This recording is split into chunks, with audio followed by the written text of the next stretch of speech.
بسم الله الرحمن الرحيم. الحمد لله رب العالمين، والصلاة والسلام على أشرف المرسلين سيدنا محمد وعلى آله وصحبه أجمعين، وأشهد أن لا إله إلا الله ولي الصالحين، وأشهد أن سيدنا محمدا عبد الله ورسوله صلى الله وسلم وبارك عليه وعلى آله وصحبه أجمعين. Welcome back to another day of iftar for the family, the Muslims in Richey, and for everyone is our friends who are welcome to come and join our gathering. But what a very precious moment, the minutes at the end of the day before the iftar. As the Prophet Muhammad ﷺ had told us, that one of the times of answering the dua during the fasting period, that right before the iftar. And that is why he said, وَلِلصَّائِمِ فَرْحَتَانِ. When you breaking the fast, you will have the time for joy. The time because you are going to break the fast and the mission is completed. And now you remind yourself why I have deserted, why I have abandoned the food. For what reason? The food is in front of us right now. So I cannot eat it. And once the adhan is made, so everyone will eat. That is actually training us for one of the highest of forms of the submission to the commands of Allah. And this is what makes us Muslim.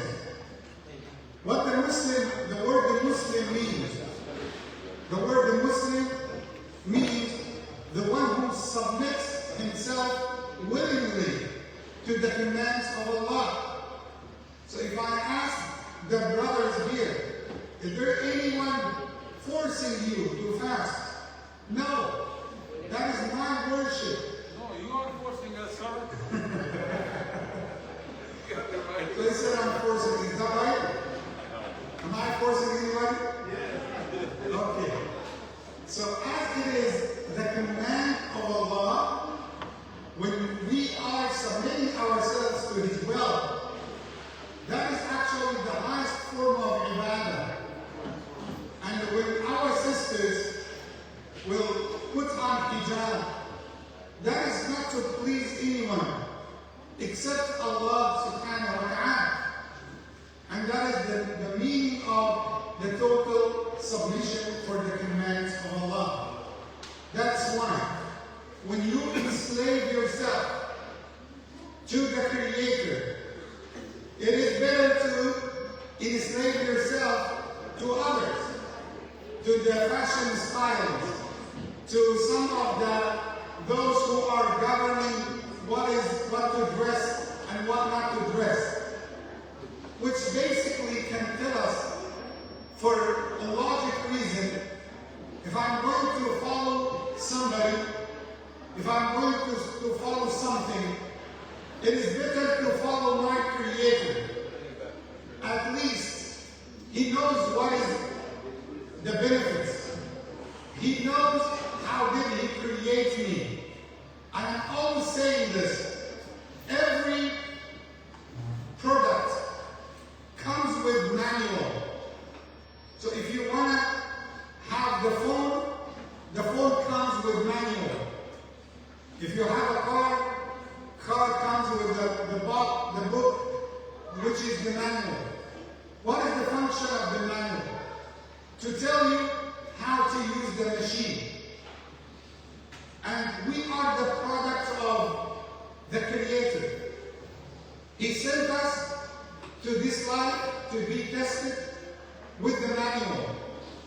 Can you tell us where is the manual? What are our manual? The Quran. The Quran is the manual which describes how we function, how we work, how we elevate our ranks, how we feed our soul,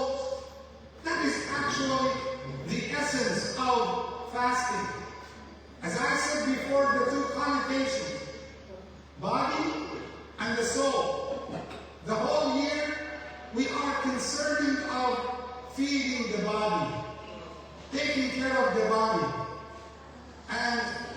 But what about feeding the soul? Taking care of our soul. We believe that somebody, his soul came out, means what? He died. And I'm always saying, yes, we go to our doctors for correcting, fixing the body.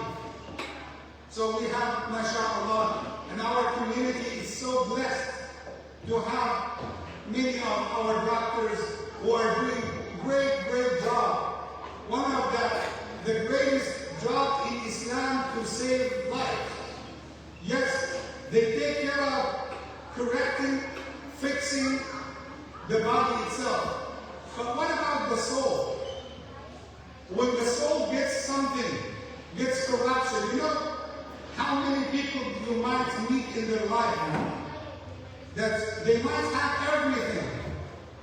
They might have everything that could be a dream of a village, of an entire village. But subhanAllah, if they have all of this and they do not feel happy, they tell you, we are not content. We do not have the inner peace.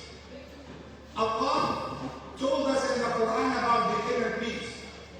If you wanted to have the inner peace, if you wanted to have happiness, if you want to feel good, if you want to feel content, actually you need to direct yourself to Allah. Look at the hearts in Ramadan. Look at the peace that we are experiencing in Ramadan. Just by little efforts, when you stand to pray, when you recite Quran, when you keep your tongue moist with the remembrance of Allah, that is actually, that tells you how can your life be the whole year in Ramadan, or even after Ramadan, outside Ramadan. Ramadan is a training course, not only for the body, but for feeding the soul, for taking care of ourselves, for our relationships with Allah subhanahu wa ta'ala.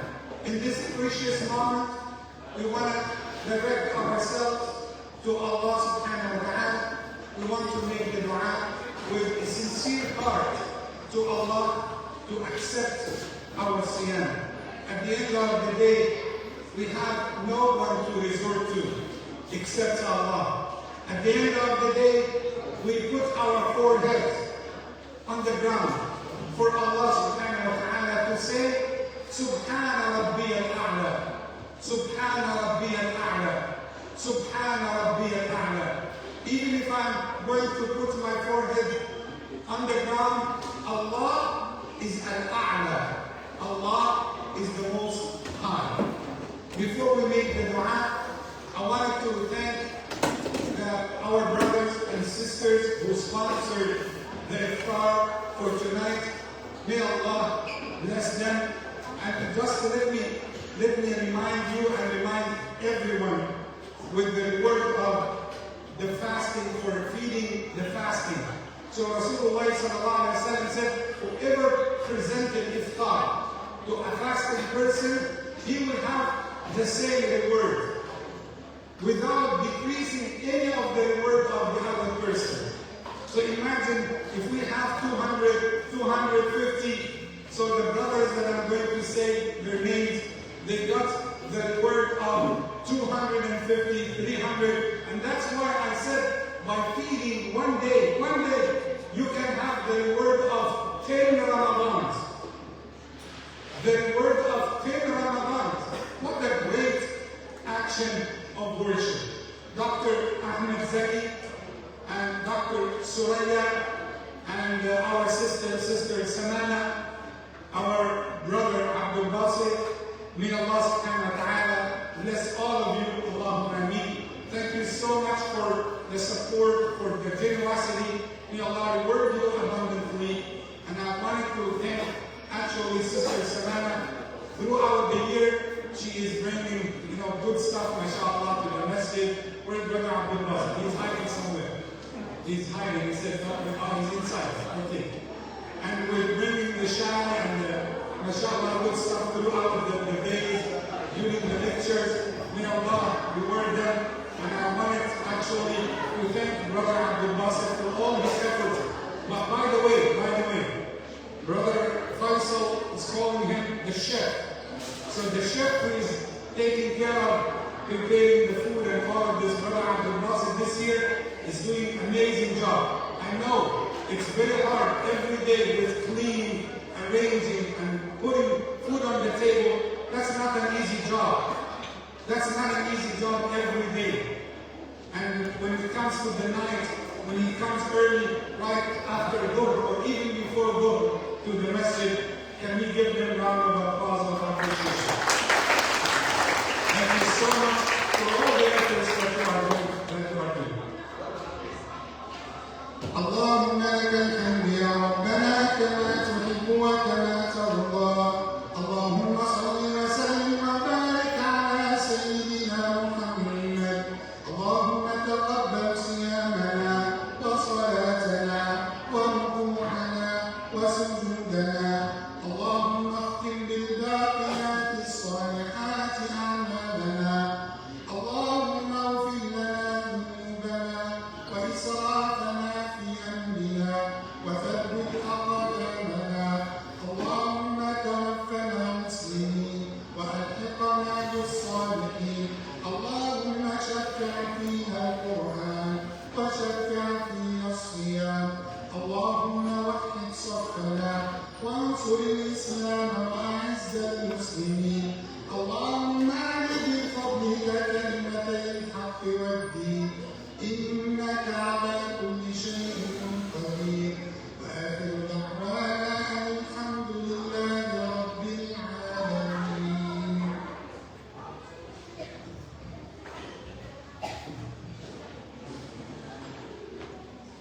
الله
Inshallah, just want to invest the moments and the time of answering the dua.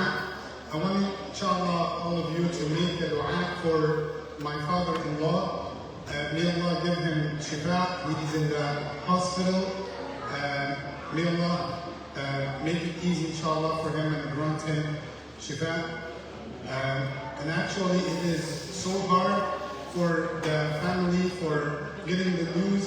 But inshallah, I'm hoping that all of you, inshallah, by your dua, Allah will send him back to his house, inshallah, in a good health. اللهم اشفيه يا رب العالمين، واشفيه شفاء لا يغادر سقما، إنك على كل شيء قدير. اللهم عافيه واعف عنه يا أكرم الأكرمين، آمين يا رب العالمين. جزاكم الله خيرا.